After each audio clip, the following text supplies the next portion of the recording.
Hazreti Aysa tog'dan tushganda, top kishilar uningga agishib mangdi.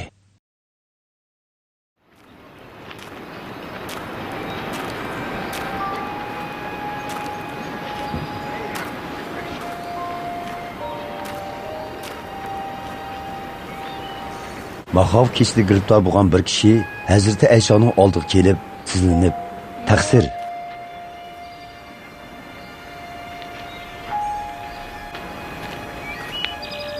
Agar xohlasangiz, meni keslindan saqaytib pok qilg'aysiz", dedi.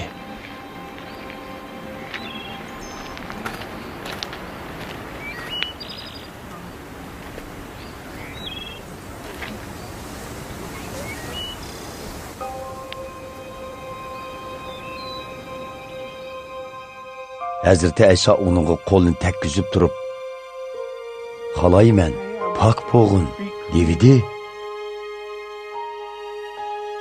Bu odamning badinidagi mahov kesili shu an saqaydi.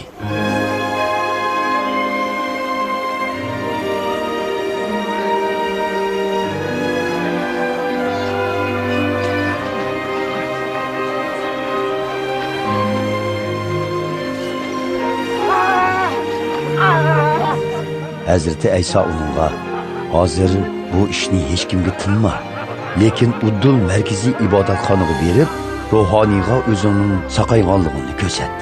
Ondan buni boshqalarga isbotlash uchun Musa payg'ambarning amri bo'yicha mahov kesildan saqayganlar qilishga tegishli qurbonlikni qil", dedi.